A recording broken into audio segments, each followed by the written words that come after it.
The Avengers radio series, a cultural phenomenon in South Africa back in the 1970s. South Africa was a country with no national television service.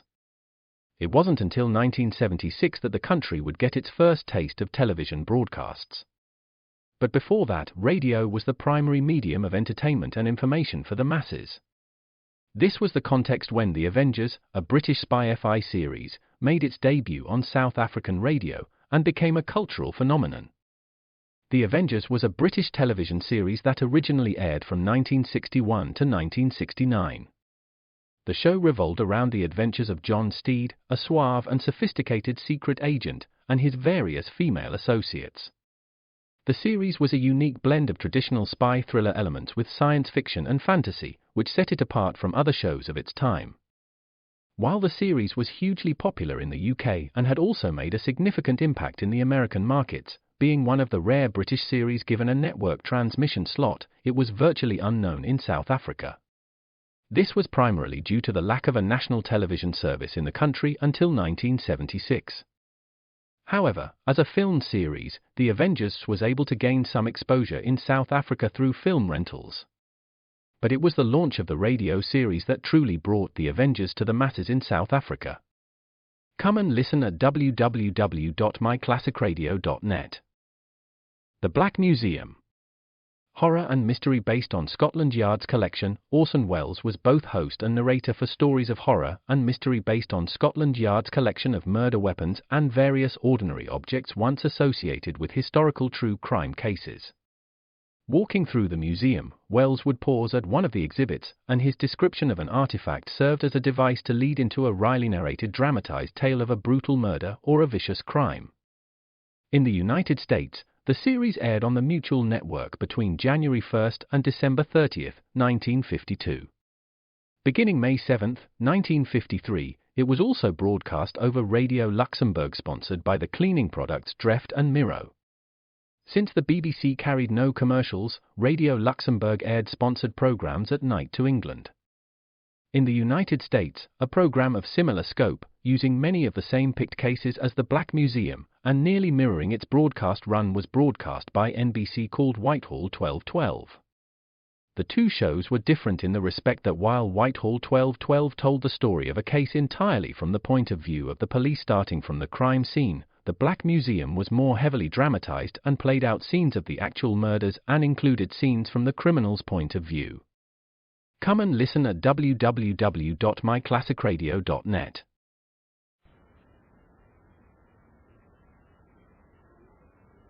Another cup of Maxwell House coffee, George? Sure, pour me a cup, Gracie. You know Maxwell House is always good to the last drop. And that drop's good, too. Yes, it's Maxwell House Coffee Time, starring George Burns and Gracie Allen.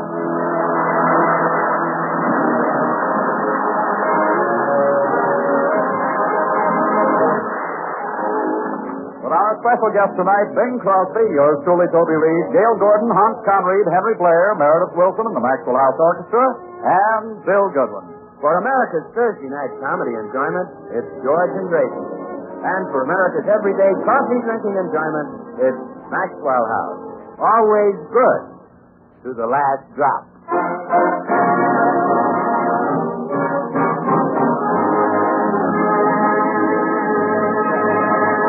Well, as we look in at the Burns home today, we find Gracie in urgent consultation with her next-door neighbor, Dr. Miller, the psychiatrist. You know, it's George I'm worried about, Dr. Miller. He's in the other room right now, so we can talk about him. Well, what seems to be the trouble with George? Well, And if I call you Buttercup, the dandelions would eat you up. I'll ring and change your name into mine.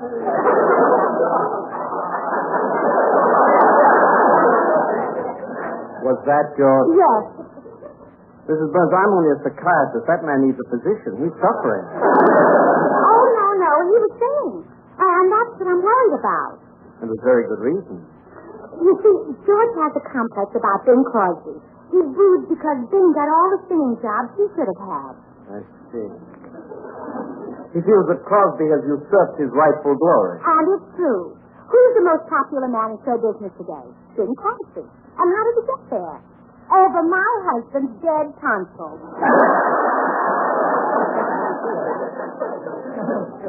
What do you mean, Gracie? Bing Crosby has kept George from singing.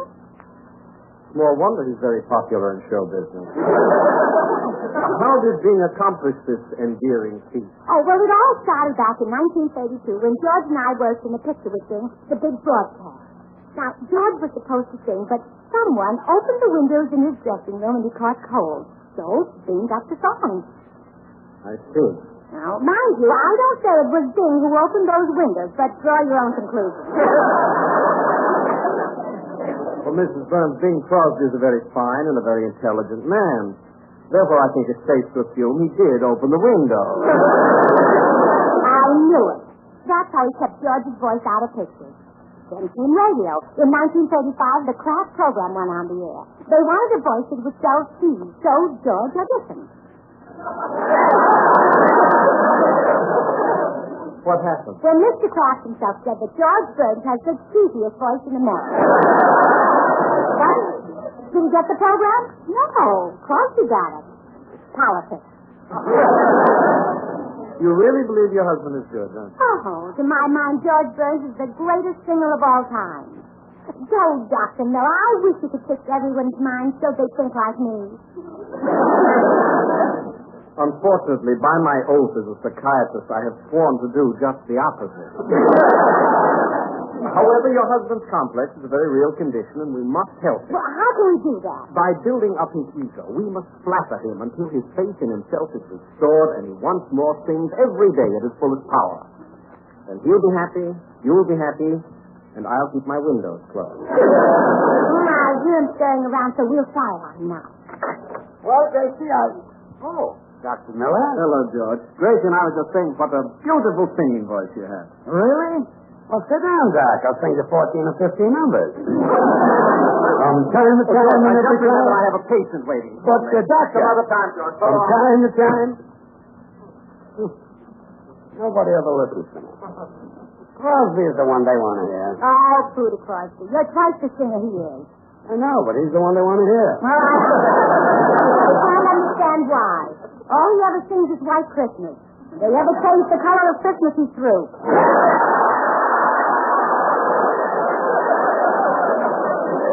I can't get over the way he cut me out of the picture in the big broadcast of 1932. And the same thing happened in 1933 when we made college humor with him. He sang the hit song, Learn to Croon. Learn to croon if you want to win my heart's desire.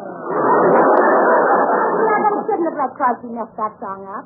They should have let you do it. You're right. And then Down the Old Ox Road was in the same picture and Bing grabbed that one, too. Down the old ox road. Oh, you'll never find out where it is by looking in my eye. That was meant for you. Nobody should go down the old ox road but the old ox himself. Well, I guess I was robbed. And it's kept up. In 1934, we made We're Not Dressing, and one of the hit tunes was Love Thy Neighbor. Again, they let Crosby mangle it instead of you. Love thy neighbor. Oh, what a voice. You know, I've got an idea. Step up and say how do you. Oh, that's beautiful, dear. Now, my idea... Gee, but it's good to see you, pal. Lovely. My idea... How strict. My idea... What? You'll never get the rest. I heard something new. Yes, it didn't matter. You'll never get the recognition you deserve as long as Bing is around. My idea is to get him to retire. Well, how did you get Bing to retire? Well, I'll make him think he's getting too old to work. And then you can take over. But, Gracie, if I take over Crosby's work, what will happen to the work I do now? What work do you do now? Well, I take care of, I do all the, I'm the one who goes to Crosby.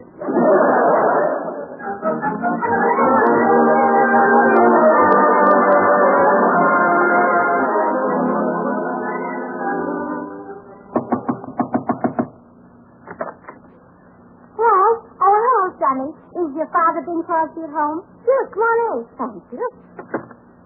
After getting cleaned up. He's been playing football with us kids. He was Notre Dame and we were Southern California. Oh, who won? Well, let's put it this way. It was a terrible upset. I see. What are you going to talk to Pop about? Well, I'm going to see if I can get him to retire. What's that? Oh, well, when a man retires, he just plays golf and goes fishing and hunting and doesn't worry about work. Gee, Pop's been retired for years. Well, I want him to retire even more. I want him to stop singing so that my husband can become the country's favorite singer. Oh, well, I'll go get him. You wait right here, Mrs. Sinatra. Well, if Bing plays football with his sons, he must be in pretty good condition. I really have to lay it on thick to talk him into retiring. Ladies and gentlemen, now, why, Gracie, how are you?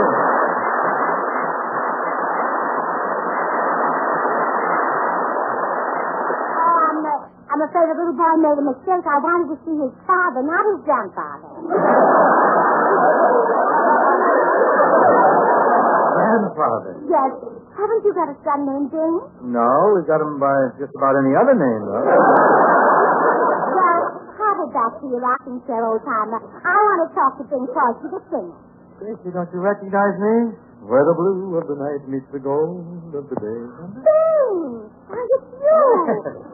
Oh, you poor man. Here, lean on my shoulder. Well, what is this old age routine? You wouldn't be giving me the needle, would you? Well, gladly. Where's the adrenaline? Do I really look that bad? Well, Bing, I don't know now. I don't want to worry you, but you know that last picture you made with Barry Fitzgerald? Yeah? Well, it wasn't until you sang that I knew which one was you. Gracie, surely you're jesting. No, Bing, you're driving yourself too hard. Besides movies, you're a radio actor, and that must tire you out. Well, the radio program doesn't tire me so much, but I do get a bit bushed delivering those large filters, the big sets. The television they have. Yeah. We've got the 1201. I know. The portable I don't, but the big set. Yeah. Well, Bing, there's only one thing for you to do. Yeah? You've got to retire before it's too late. Oh, that word retire has a lovely ring to it. Wouldn't it be wonderful if I could? Then I wouldn't have to care how I dress.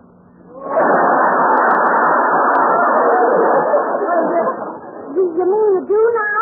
Please. These little ensembles are chosen by my tailor, a man with impeccable taste, but deaf. Huh? He can't see too well either. Oh, but there's no use dreaming, Gracie. How can I retire? I have contracts, commitments. Well, that's where I can help you, Bing. Now, look, I have a singer who could step right into your shoes.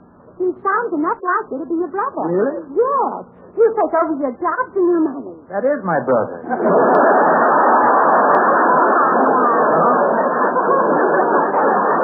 Now, then, this is someone else. A beautiful singer. Carrie Coleman. No. Dick Haynes. No?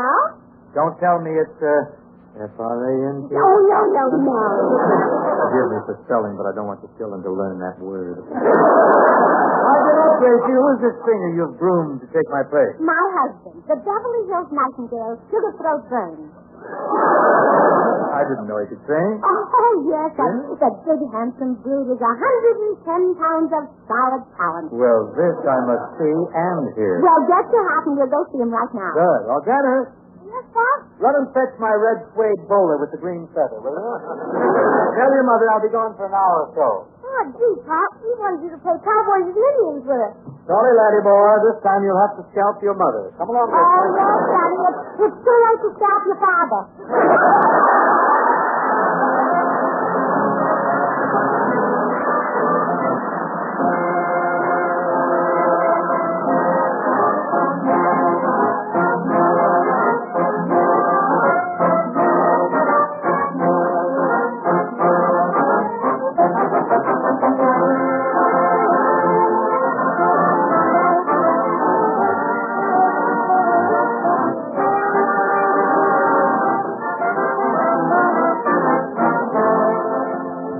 The smooth rhythm of the tango, eh, Mariner? Yes, Tobe? But you need more than smooth rhythm to make a really beautiful tango. Well, now, if that means you're going to arrange one for us, Meredith, I know we'd all like to sit back and listen. Okay, Tobe, see if you can guess what tango this is. First, just the harmony.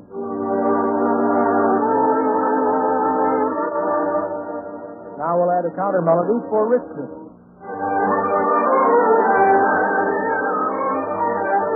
Well, that's mighty luscious, Meredith, but what's the number? Patience, my boy, patience, while we add that bigger tango rhythm.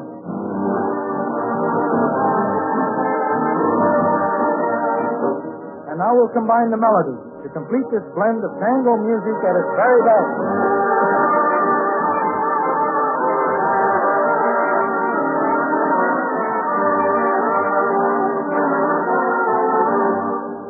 Yes, the beautiful Romberg tango from New Moon. And friends, just as our favorite tangos are created by expertly blending many orchestral parts, so too with the creation of America's favorite coffee, Maxwell House.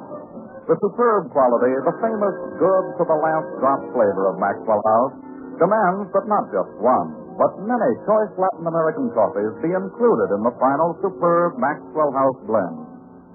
With great care and skill, the Maxwell House experts test and select Manizales for mellowness,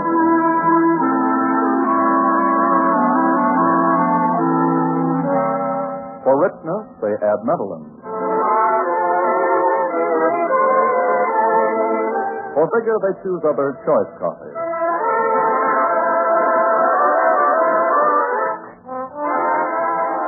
And for fine, full body, they add Bucaramanga.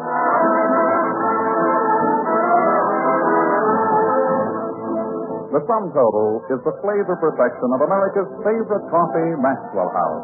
A blend so flavorful, so completely satisfying, it's bought and enjoyed by more people than any other brand of coffee at any price. So, friends, enjoy the extra flavor of Maxwell House coffee yourself. You can for just a fraction of a penny more per cup than the cheapest coffee sold. Ask for Maxwell House. Always good to the last drop. Oh,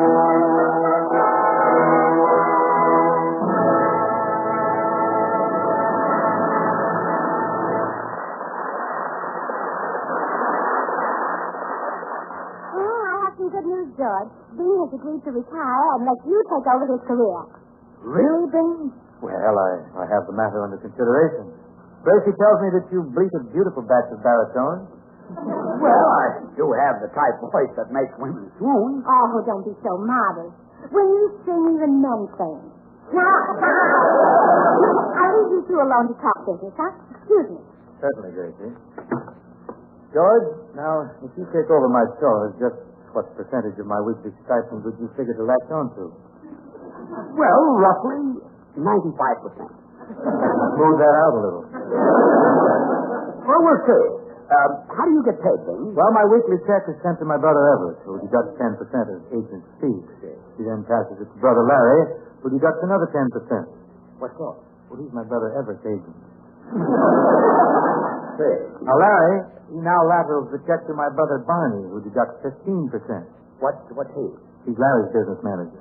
And Barney then kicks the tattered remnants of the check to the home team, where Dixie makes a nice running over-the-shoulder catch, removes the fast 40%, and cuts up the rest with the 4 boys. Well, Bing, how do you get your hands on any money? Well, fortunately, my youngest boy isn't too hep on the fight racket. I managed to trip him for an occasional buck by getting him to place a small wager against Joe Lewis. What a system. If Joe ever has a bad night, there goes my mad money.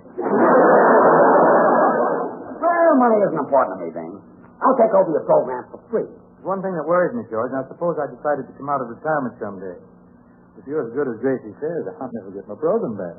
Well, you're right. Tell you what, Bing. I won't say my best. I'll hold back. Hold back, huh? Oh, that's mighty decent of you, hold back. By the way, I'm anxious to hear your croon. You going to give me a short touch of some of your mellow stuff? Okay, Bing. Birds the sweetest singing and perfume flowers are bringing them. The winners won't have it passing by. Well, Bing, don't hold back quite so much. Get behind us. Did you get all of the details settled? Gracie, I'm not so sure I should retire. What? Well, I just put the Erie on sugar throat here. Boy's a little granulated. How can you say that? Well, George was a sensation even back in vaudeville. This boy wowed them in the old two-a-day? Oh, the audiences loved him. Why, they used to bring their lunches and share them with George. Really? But when he started to sing, they'd throw the food on the stage. That's right, Bing. You see, Bing, ordinary singers like you can handle notes like A and E and G, but George sings notes that aren't even in the scale. Makes them up himself, huh? Oh, great. So it's true, George. According to Paul Weissman, you once hit an L. And L. Yes. You hit a high note, and Weissman said, that note sounds... I remember. May surprise you a little, Gracie, but I hit the same note myself. Very note. Ah, you're bragging. You don't think I can? Yes, Well, you yes. just get George to grab a fistful of the white keys over there in that piano, and I'll prove a point to you. How soon will I be seeing you? How soon? I wish I really knew. And when will I be saying words you want to hear? Tender little love words, story old, meaning clear. How soon will I be close to you and dance the way we used to do? I see your star eyes gleaming. Don't mind me if I'm dreaming. Tell me, darling, now, how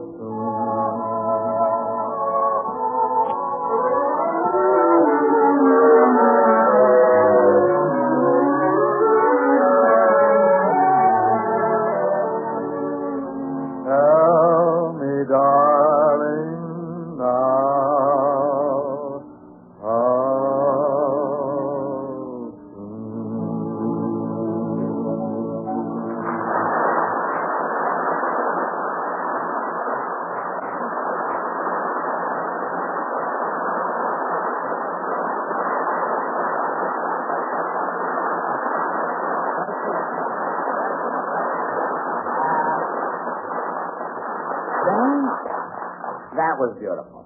You know, Gracie, I'm not better than Bing. You're not?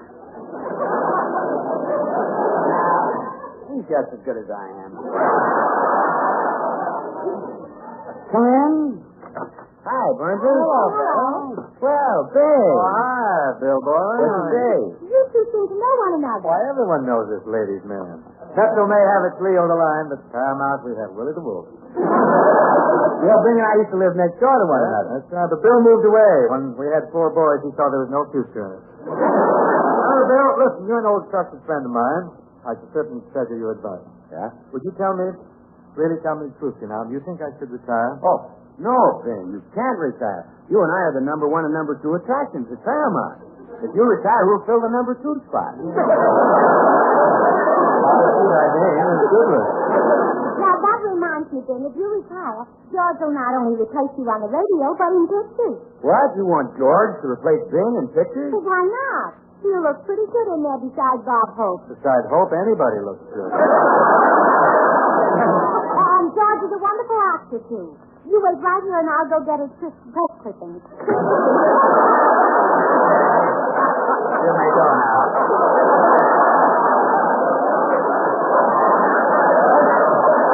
We have a repeat broadcast. You can straighten these things out. In the morning and do it again. Yes. Hope to bring back the right clipping. Well, I hadn't counted on taking over your picture work, Bing, but I guess I can handle it. What picture are you shooting right now? Connecticut Yankee in King Arthur's Court. Oh, Bing. Yeah? If anybody replaces you in that picture, it should be me. You feel it? Yes, I'm a natural for that chivalry stuff. You know, women think of me as a knight. They do? Oh, sure. Every time I take a girl home from the date, she says, what a night. Oh. Now, look. Believe me, Ben.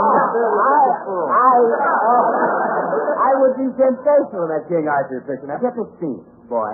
H.L. The knights are all sitting at the round table, polishing their armor and sipping their Maxwell House coffee. Rich, delicious, mellow Maxwell House so wonderfully satisfying, good to the last drop. The knights are sleuthing up the Maxwell House. Giving it the sausage treatment. True, yes. King Arthur's gadzooks Guinevere with more than 1,000 brands to choose from. More people buy and enjoy ye Maxwell House than any other brands of coffee in ye world. Bill, I hate to break ye heart. There was no Maxwell House coffee in King Arthur's time. Really, George? What did you fellas drink back in those days?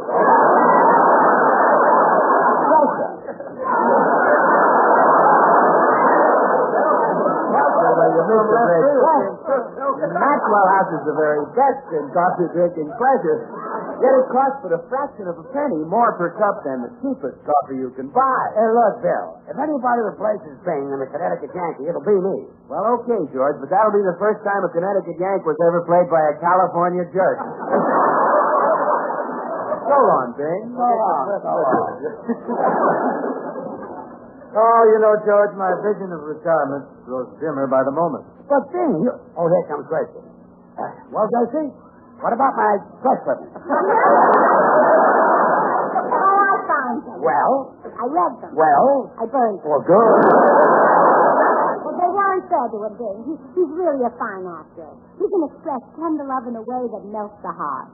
He can express sheer horror in a way that chills the blood. Show him, George. Come closer to me. Closer. Oh, how horrible. I can't stand it. That was tender love. Oh. Surprise, yes. You know, Luella might differ with me, but I don't think this kid is quite ready for pictures. Oh, look. Here comes our friend, Mr. Judson. We'll ask his opinion about you retiring. Who's Judson? Oh, a big oil millionaire from Texas. Come here. Howdy, little lady. Howdy, Burns. Hello, Mr. Judson. Oh, I'd like you to meet our friend, Bing Crosby. Bing Crosby. Say, I'm proud to shake your hand. I admire your singing, I admire your acting. You're a mighty celebrated man. Thank you, sir. What part of Texas you from?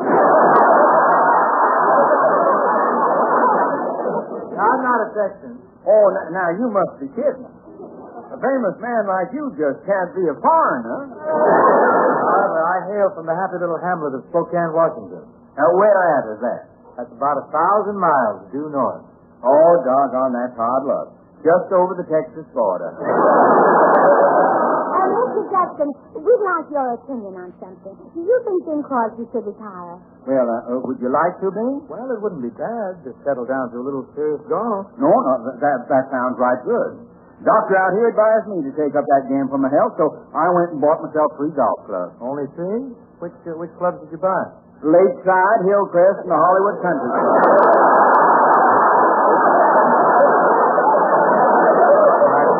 You have. Well, that's a good beginning.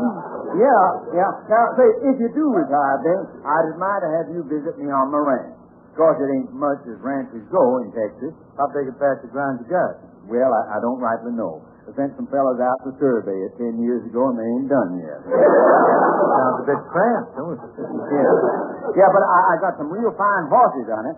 Say, seems to me like I read you used to own some horses yourself. Well, it's always been a moot question. I can only say they went by that name. They had 4 legs. Some of them did. Yeah. Well, now, I guarantee you'd like these cow ponies of mine. Cow ponies? Yep. Well, what a wonderful combination. You can ride them and milk them, too.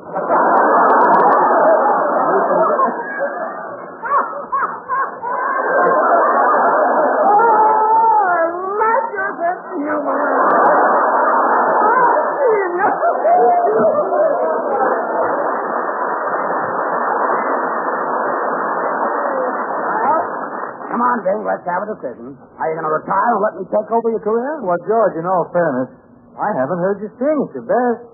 You rascal, you held back on me, you know. Well, I'll give you another sample. Okay. This time don't thin it out now. Lay it on to me the full depth. Oh, yes, George. Pull the trigger on the shotgun of your throat and let the bullet of melody blast ding right into retirement. Okay. Boom, boom, boom, boom, down in the gun where the red rose goes. My heart, oh, mine, I love you, oh, love me like a flower. And don't get it a holler. The road it come to live, the red rose red. Well, what do you say, baby? Oh, that does it. I'm going right home and get my golf club. You're going to fire. No, I'm going to burn the clubs. I've got work to do. George and Gracie will return in a moment. Join us again Thursday when we'll all be back. George Burns, Gracie Allen, Bill Goodwin, Meredith Wilson, and the Maxwell House Orchestra, and yours truly, Toby Reed. And now, here are our stars. Gee, I can't believe that Crosby turned me down. I feel awful. Oh, don't you fret, Silverthroat. You're still going to take over Bing Crosby's career. If you'd like to back that opinion, so you'll get you fired. Well, Bing, you'll have to retire someday, maybe 50 or 60 years from now, but George will be waiting. 50 or 60 years. Let's see, that'd place Sugarthroat well over the century mark. Think you can capture the public's fancy at such a ripe old age? Why not? Al Jolson did it. That's right. I forgot about Al. I'll see you in about 50 or 60 years, George. That's today, Bing. Boom, boom, boom, boom, down in the golden red.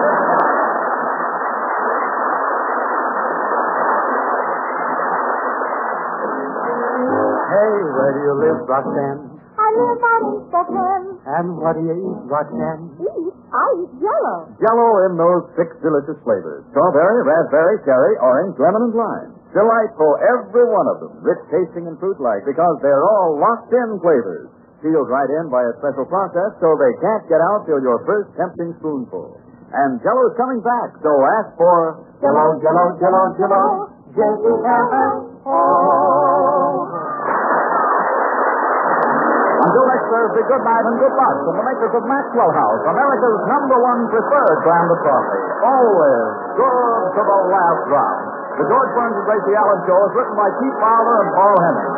Now stay tuned in for Noah Webster Says, which follows immediately over most of these stations.